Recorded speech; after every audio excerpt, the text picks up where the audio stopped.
ஏன்னா உங்களுக்கு தெரியும், இந்த இந்திய அமெரிக்க வர்த்தக ஒப்பந்தம் இந்தியா வந்து சில வருஷங்களில் மொத்தமாக அழிச்சிரும்.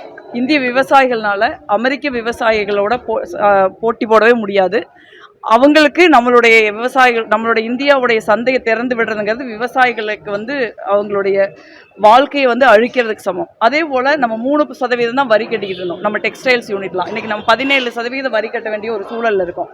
அதே போல் நம்மளுடைய எம்எஸ்எம்இ இளைஞர்களுக்கான டேட்டா, அவங்களுடைய எதிர்காலம் எல்லாமே அழிக்கப்படுது. ஏன் அழிக்கப்படுதுன்னா, பிரதமர் அப்புறம் அவங்களுடைய பாஜகவோட அமைச்சர் ஹர்தீப் சிங் பூரி அவங்களோட பேர் எப்ஸ்டைன் ஃபைலில் இருக்குது.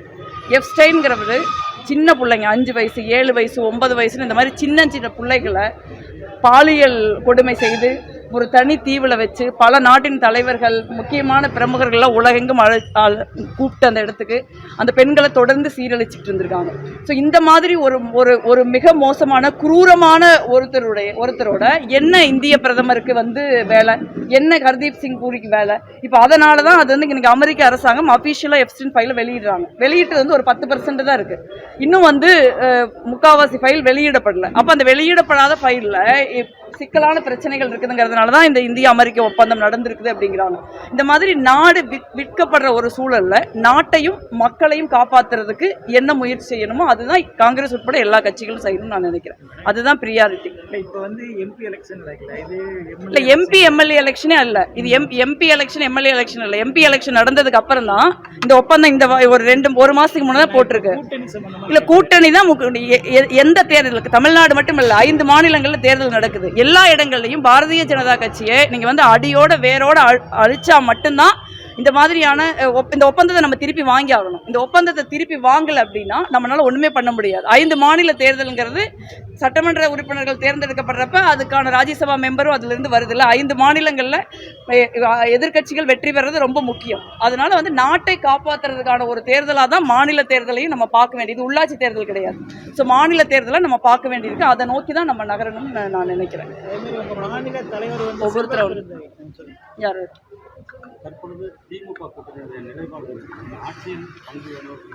இல்லை, கூட்டணியை பொறுத்த வரைக்கும் கூட்டணி பேச்சுவார்த்தைகள் நடந்துகிட்டு இருக்கு. எங்க அகில இந்திய பொதுச் செயலாளர் வேணுகோபால் அவர்கள் வந்து முதலமைச்சர் அவர்களை சந்திச்சிருக்காங்க. மீண்டும் ஒரு பேச்சுவார்த்தை நடக்கும். பேச்சுவார்த்தை நடந்துகிட்டு இருக்கு.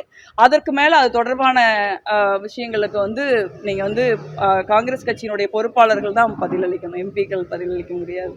உங்களுடைய கோரிக்கையான ஆட்சியில பங்கு, அதிகாரத்தில் பங்கு அப்படிங்கிறதுக்கு அதுக்கு திமுக வந்து ஒத்து வந்திருக்கிறாங்க. இல்ல, அது வந்து பேசி முடிச்சாதானே தெரியும். பேச்சுவார்த்தையினுடைய முடிவில் எல்லா கட்சிக்கும் ஒரு கருத்து இருக்குது. எங்களுக்கு ஒரு கருத்து இருக்கு, திமுகவுக்கு ஒரு கருத்து இருக்கு, எல்லா கட்சிகளுக்கும் ஒரு கருத்து இருக்கு. கருத்து இருக்கணும். அதுக்கு பேர் தான் ஜனநாயகம். ஸோ அது பேச்சுவார்த்தையின் முடிவில் தான் வந்து அது தீர்மானிக்கப்படும். காங்கிரஸ் கட்சியை பொறுத்த வரைக்கும் காங்கிரஸ் தொண்டர்களுடைய மரியாதை காப்பாற்றப்பட வேண்டும். அதுதான் எங்களுடைய கருத்து. இல்ல, அப்படின்னு நீங்க தான் சொல்றீங்க. செய்தி வந்து இருக்கு, திமுகவில் உடன்பாடுகள் வரவில்லை. இல்ல, இன்னும் பேச்சுவார்த்தை நடந்துகிட்டு இருக்கிற நேரத்தில் பேச்சுவார்த்தை குறித்த தகவல்களை பேச்சுவார்த்தையில் ஈடுபடுறவங்க தான் சொல்ல முடியும். பேச்சுவார்த்தைக்கு வெளியில் இருக்கிறவங்க சொல்ல முடியாது. நாங்க சொல்றது என்ன அப்படின்னா, காங்கிரஸ் கட்சிக்கு நாங்க நீண்ட காலமா கூட்டணியில் இருந்திருக்கோம். காங்கிரஸ் கட்சிக்கும் காங்கிரஸ் தொண்டர்களுக்கும் ஒரு மரியாதையான ஒரு நிலைப்பாடு வேணும். அதே நேரத்தில் நாட்டையும் மக்களையும் காப்பாற்றக்கூடிய ஒரு நிலைப்பாட்டை அனைத்து அரசியல் கட்சிகளும் இந்த தேர்தலை எடுக்கணும் நான் நினைக்கிறேன்.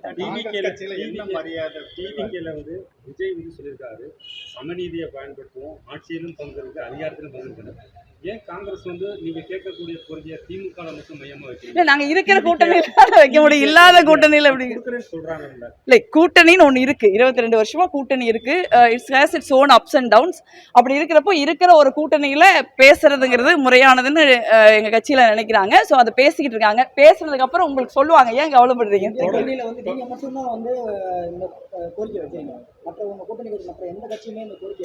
இல்ல, நாங்க எங்க கட்சிக்கா சர்வா தானே பேச முடியும். மற்ற கட்சி சர்வா அந்தந்த கட்சியின் தலைவர்கள் தானே பேச முடியும்.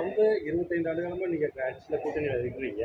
ஆனாலும் அதையும் பார்க்காம இன்னைக்கு திமுக அமைச்சர்கள் காங்கிரஸ் வந்து ஒரு இழிவுபடுத்தி பேசக்கூடிய இல்ல, எங்களை பொறுத்த வரைக்கும் வந்து எங்க கட்சியினுடைய கண்ணியத்தையும் மரியாதையும் நாங்கள் காப்பாற்றிக்கல தெளிவாக இருக்கோம்.